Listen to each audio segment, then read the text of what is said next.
All right, everyone. My name's Rohan. If you're just joining us, our third speaker is going to be Julie Campagna. She's a senior human resource manager for FedEx in Southern California. Floor is all yours when you're ready. Well, good afternoon, everyone. What an amazing thing that you're taking time out from your Saturday to learn about careers. I don't know that when I was your age, I would have taken time out to do that on my weekend. So lots of recognition to you because of that. I believe I'm supposed to talk about my career today. So I'll start there and certainly answer any questions along the way. So when I was 16, I got a job, and I got a job in retail, and really stayed in retail through high school, through college. It certainly helped put me through college. And what I realized in that experience is that what my strengths were, and I tend to talk a lot about strengths. I think we have to know what our strengths are and lead from those when it comes to our decisions in life. So what I recognized was that I enjoyed people. I enjoyed leading in many different ways. And I decided that although there were aspects of that in retail, that wasn't where I wanted to end up long term. So I did end up at a company called Kinko's. That was 23 years ago. And for those of you who don't know what Kinko's was, it was a copy shop. So essentially it was started to provide materials for college students. Instead of having to buy textbooks, you would go to Kinko's and you would copy whatever materials that you needed.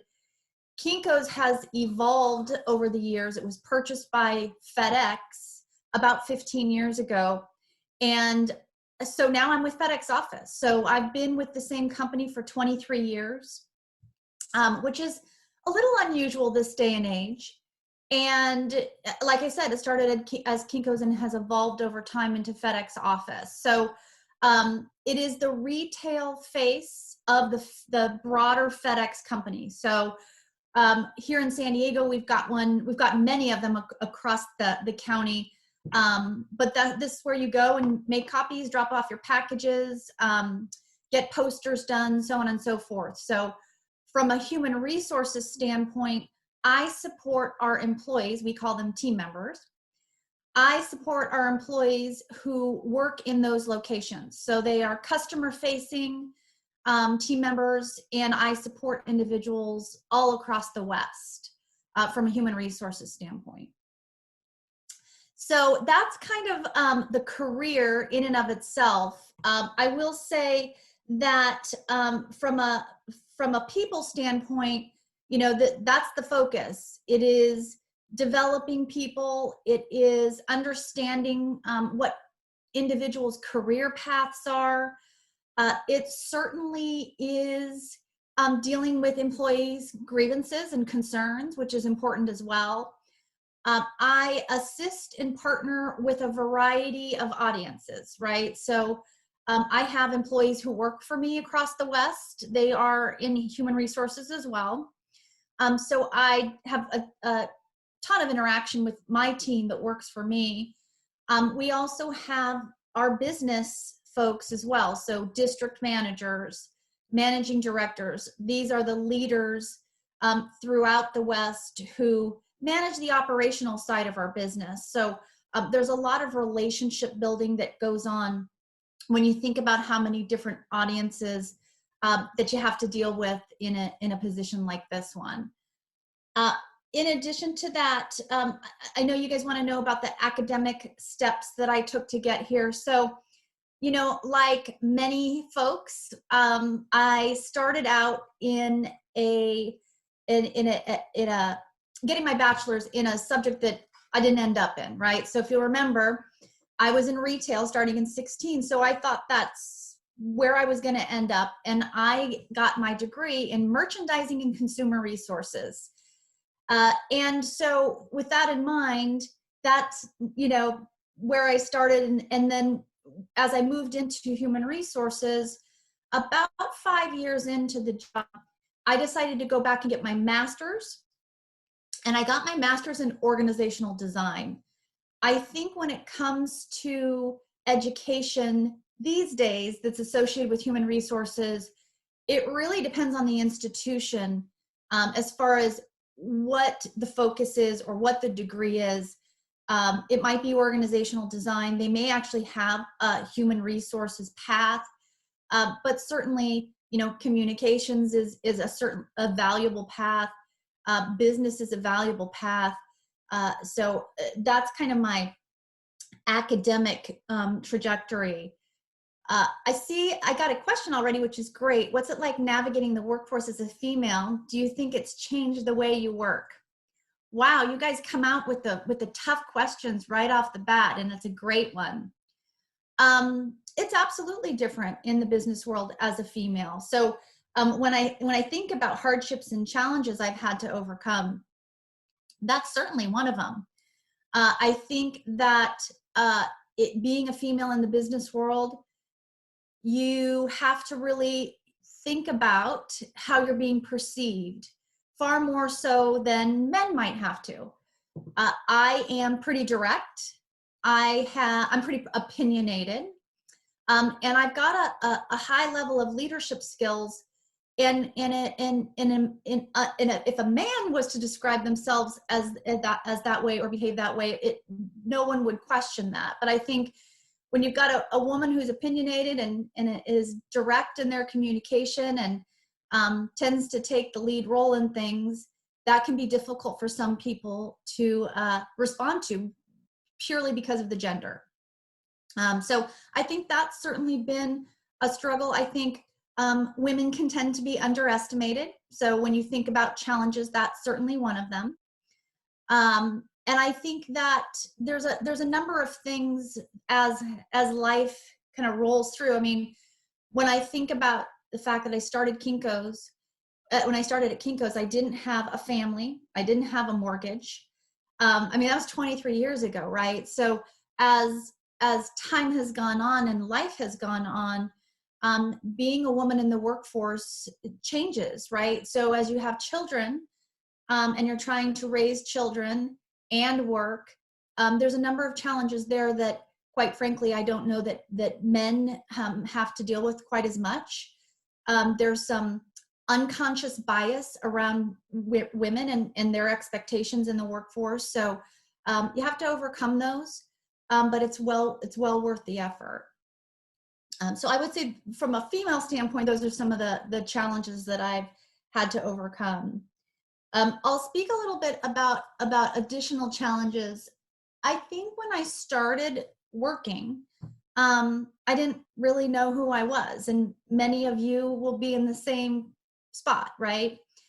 So I think it was really important as time went on to understand that although you have to be a certain person in the workplace and meet certain objectives and be professional, I think what I learned over time that really helped with some of the challenges I encountered was that you got to be authentic, right? You do have to know who you are and be okay and confident with that and lead from that space. And once you can find your comfort level with that, by the way, I think that probably took me 10 years into my career, it becomes a lot easier because, again, you know who you are and you lead from those strengths in that space. I'll talk a little bit about my daily life. So I actually work from home. I have, even before COVID, I have worked from home for all 23 years. We have corporate offices, but they are in Dallas. So I do a fair amount of travel, but again, my office is here at home. So that is a real benefit, and I've been doing it for so long, I don't know any different. So I do a fair amount of travel, I would say, again, pre-COVID, at least once a quarter, sometimes more often. And what I do with that travel is visit a number of different locations across the West, talk with our team members and employees, provide trainings, provide development opportunities, so on and so forth. So there's, like I said, a fair amount of travel. On a day in and day out basis, I really navigate a number of different things, all people related. So like I mentioned, we might get an employee who has a complaint about the way they're being treated. They might complain about a state or local or federal law that is not being adhered to in our organization. So we navigate through that. We also do a ton of career planning. So talking with our team members about where they see themselves today, tomorrow, a year from now, 5 years from now, and building and crafting career paths for them. And then we do a lot of succession planning. So when you think about an organization like FedEx Office and our team members working in it really is a retail environment, there's a fair amount of turnover. And so you have to be thinking about where you're going to get your talent from in a variety of different positions. So, we have just basic level customer service employees. We also have assistant managers, we have managers, we have district managers, we have managing directors. And so we're always thinking about who's going to be next in those types of roles. And we talk a lot about their development and the succession behind them. There are a fair amount of things that I address on a daily basis, depending upon the time of year, around our team member handbook, crafting and communicating the expectations of our organization. Certainly, dealing with change is a huge component. I will say that this last year has made that very relevant. What I was doing a year ago versus what I'm doing now is entirely different.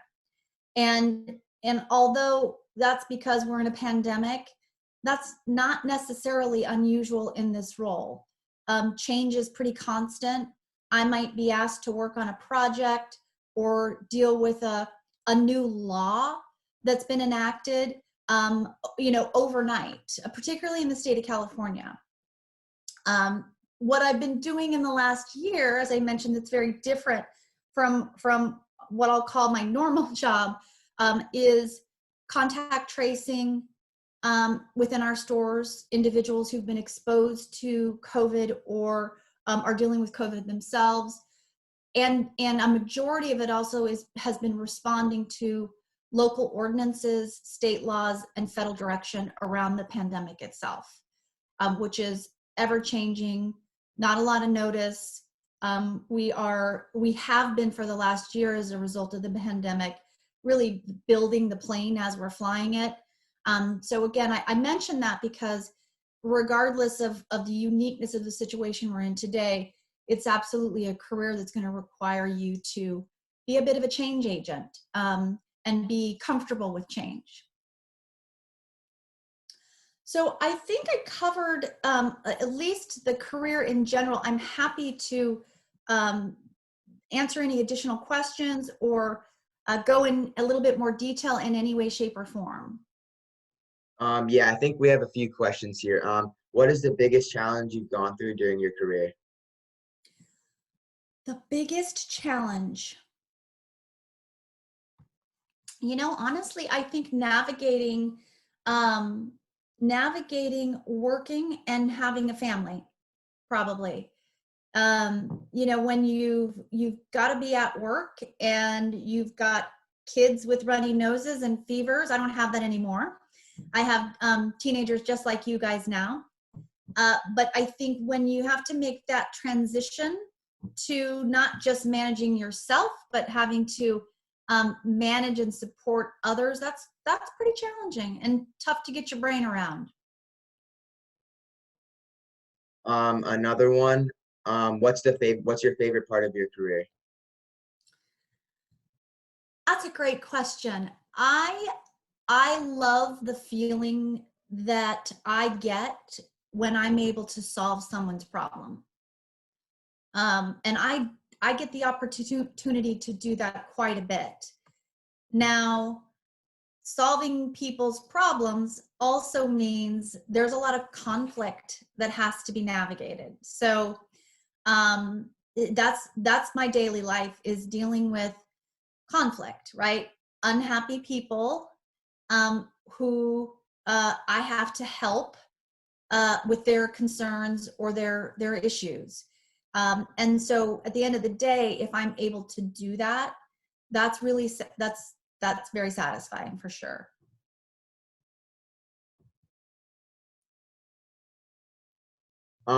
What advice would you give to the high schoolers in general?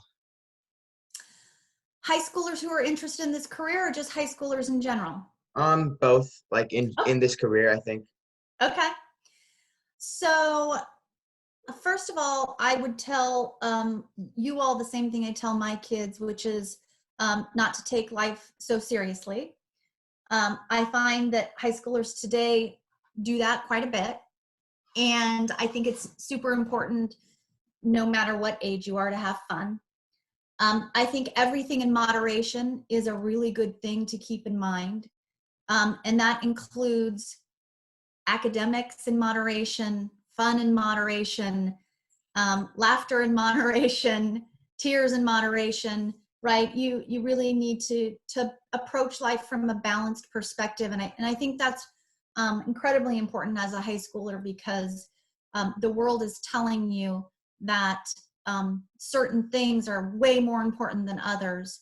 And you know, again, I would say it's no different from a high schooler than anybody else. You got to take life and approach it with an everything in moderation perspective.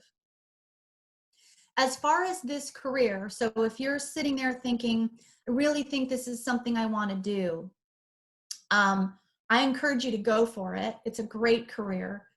We're never going to be in a situation where you don't need people to help others with their problems, right? And I'm simplifying it a little bit, but there are certainly careers that expire after time or aren't needed, right? And I don't see this being one where that would happen. You absolutely have to be comfortable with communication.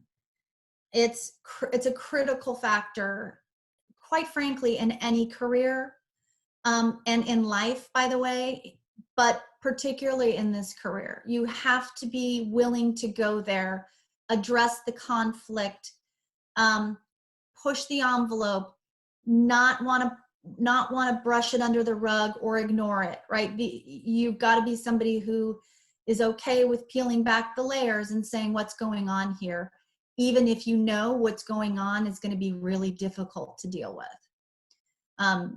But like I said, on the other side of that is this satisfaction and this feeling that you've been able to add value to not only someone's career, but likely their life, because of the support and resources that you've provided.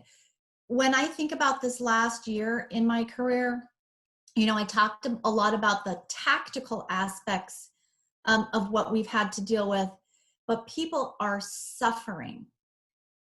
They're suffering financially. Their parents are dying. They are sick and can't come to work, and so can't pay their bills. And so my role is one in which you have to be willing to go there with people and have very difficult conversations, and help them in times like this more than ever. So I would say this year has been particularly interesting in this career, just because of what the universe has given us. Another question in the chat: how did you work your way up to become the senior manager of HR? Yeah, so it's a great question. I started as a recruiter. I will say that if you're looking for a way to kind of get in on the ground floor of human resources, that's a great place to start. And from a recruiting standpoint, you know, you again, you've got to have those communication skills. You have to have some difficult conversations, because you sometimes have to say no to people, right? But it is a really nice way to kind of dip your toe into the pool of HR and work your way up. So from that point, I started as a recruiter, and then I moved into what the time was called a generalist role, so an HR generalist position where we're kind of the jack of all trades as it relates to HR, and then eventually into the role I'm in now, where I'm managing and leading others in the role as well. Another question, what classes would you recommend for someone who wants to get into human resources? Um, well, unlike the awesome last gentleman that we have that we had speak, it's not a job that requires a ton of science or math. So I guess I'm starting with what maybe you don't need. And by the way, I'm not the expert. You need some of that, but you certainly don't need AP Chem to do my job, right? But I would say things like psychology, certainly any communications related classes, basic level business classes are important. And you might ask why business is important. And that's because I need to be able to speak the language of the people I support. And that's going to be the case in any company, right? I can't just talk about people and the needs of the people without understanding the needs of the business and how a business runs and what the bottom line is. Because at the end of the day, these employees are the ones that help the company make money. So it's a really important connection. And I think that any of those business classes are really critical as well. I think, I find myself oftentimes feeling like I'm a therapist. So again, any of those psychology classes, philosophy classes, I think are key. If you guys have any more questions, you can type it in the chat. I don't know these days if they offer anything as it relates to kind of time management and organization. I know it's something you guys have to live with every day and what you do to kind of manage all the homework and the classes and the extracurricular activities. I will say that part of what has allowed me to be successful is the fact that I'm very organized. I understand time management, and where, by the way, I didn't necessarily understand this from day one, but I have learned over time the importance of managing your time effectively. So that's a really critical piece. I've been at FedEx I've been in this job for 23 years. FedEx purchased Kinko's in about 15 years ago. So 23 years total with the organization. All right, I think we're done for today. Thank you for your time, Ms. Campagna. Absolutely. Good luck, everyone. Thanks for having me. Have a great rest of your weekend. You too. All righty. And that's going to wrap up our business day. Thank you, everyone, for coming. We greatly appreciate your support and attending. And also a big thanks to our wonderful speakers for sharing their educational stories and advice. We hope you're able to take away at least something from our conference that will be useful to your futures or future careers. And everyone who stayed since the beginning, thank you for spending your Saturdays with us. Next Saturday's category is Law and Social Justice, and we will begin at the same time. If you have any extra time today, please make sure to fill out this feedback form that will be put in the chat so we can hear your thoughts about our experience and attending our webinar. With that being said, thank you so much once again for attending Spark Conference 2021 and have a great rest of your day.